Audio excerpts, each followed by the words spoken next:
In the old big forest lived a wolf, which was feared by all forest animals. He had a very stern look. Once the wolf was running through the forest and heard a cry. Someone called for help. The wolf hurried in that direction and saw a hunter in trouble. The hunter got stuck in the swamp and could not get out on his own. The wolf clenched one end of the thick stick with his teeth and held out the other end to the stuck man. The beast began to pull the man out of the swamp to a safe place, onto the solid surface of the earth. The hunter was very grateful to the wolf for saving him from trouble. He promised to sell his gun and no longer harm animals, but instead feed them. The wolf led the man to the end of the forest, where they said goodbye, and the hunter went home to his daughter. Since then, the hunter became involved in environmental protection and created his own party, for which people voted in the elections. Together with fellow party members, he created laws that contribute to the protection of nature, its restoration, and respectful treatment of animals, birds, and fish. His daughter also dreams of getting involved in conservation when she grows up. We will also try to treat the animals and plants that surround us with care. Vasilko, a little boy, lived in one of the villages of the Chernihiv region. He loved to watch the birds flying in the sky above his house. The boy's special attention was attracted by a stork, which flew to the roof from time to time. Vasilko began to feed the bird. The boy was glad to see the stork. The bird shouted to him, "Klek, kleek," as if he wanted to tell some important news. Vasilko listened attentively to the stork talking, and hoped that one day he would understand the language of birds. Winter came. The river froze.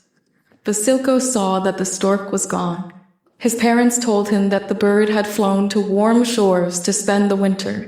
In the spring, the birds returned home. The stork also returned to Vasilko's house, taking his usual place on the roof. The boy was very happy to see the bird again. Later, the boy and the stork became true friends, and Vasilko understood the language of birds. One day, the children came to the apple orchard to pick apples. It turned out that children could not reach the fruits growing on the tops of the trees. A hedgehog watched the children. He ran up to them and offered his help. The hedgehog asked the crows sitting on the tree to drop the fruits down. Then he helped the children collect them. When the apples were collected, the hedgehog offered to share them with the villagers. The boys and girls were very happy about it. Children went to each house, handed out apples, and talked about how the hedgehog helped them. People were very grateful to them. Thanks to this, the villagers began to respect the animals nearby even more. In the doghouse, there lived a kind dog named Quira. She was very smart. Every day, Quira went for a walk and made sure that the streets were in order. One day, Quira heard inexplicable sounds from the bushes near the road. She ran up and saw a homeless man who was freezing. The dog dragged the homeless man by the collar of his jacket into the barn, warmed him with the warmth of his body, and fed him sausage. Then Quira dragged him to the nearest homeless service, where he was given further help. When Quira returned to her doghouse, she was tired but happy. The dog has become even more attentive to what is happening around. Her actions became an example for many people who also began to pay more attention and help those in need. Pranka the turtle lived to herself. She, like all turtles, moved very slowly. This turtle was very resourceful, so she began to think about how to have time to do more things than usual. One day, she went to a master who lived in a house near a small lake and asked him to make her small rollers for fast movement. The master made the necessary measurements and in a few days issued an order. Pranka started using these rollers. Now she could see more animals and interact with them. Other turtles, looking at Pranka, also made rollers for themselves. Since then, communication between animals has increased greatly. If we want to improve something, we can think and find a solution, as the clever turtle did. There lived a little girl, Tatyanka, who often suffered from cough. The mother did everything possible to cure her daughter, but Tatyanka still coughed. This prevented Tatiana from fully enjoying the joys of childhood. Once a girl was sitting on a swing in her garden, and a small bee sat on a flower next to her. The bee saw how Tatyanka coughed and was sad. She decided to help the girl. A bee landed on Tatyanka's palm.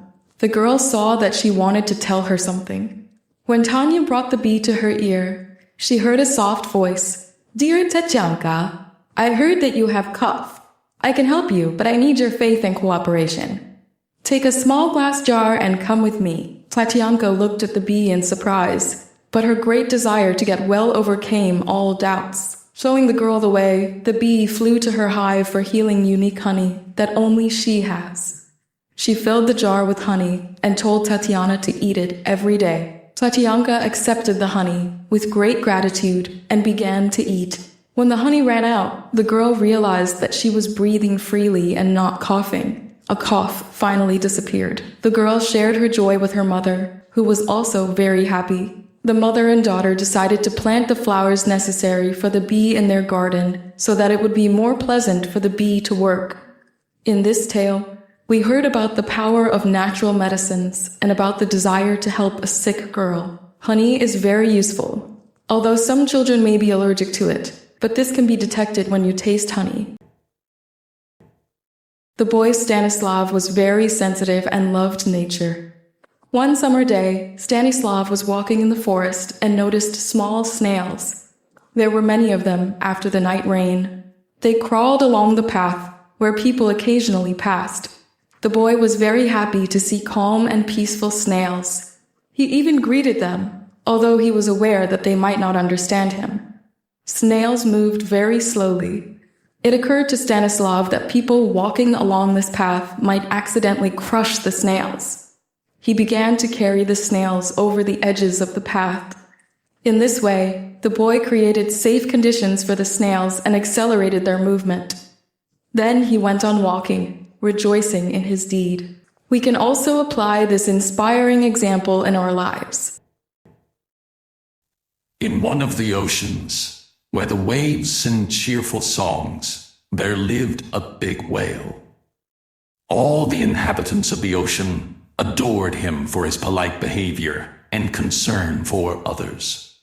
One warm summer day, when the sun was shining brightly, children and their parents came to the shore. They had already seen dolphins, collected shells, and swam, but they wanted to try something new. The youngest girl cried because neither children nor adults could come up with anything.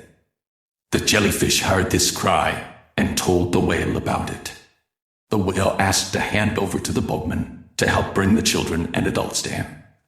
After listening to the jellyfish, the boatman and his friends swam to the vacationers and gave them the whale's invitation. Parents and children settled in boats and sailed away from the shore.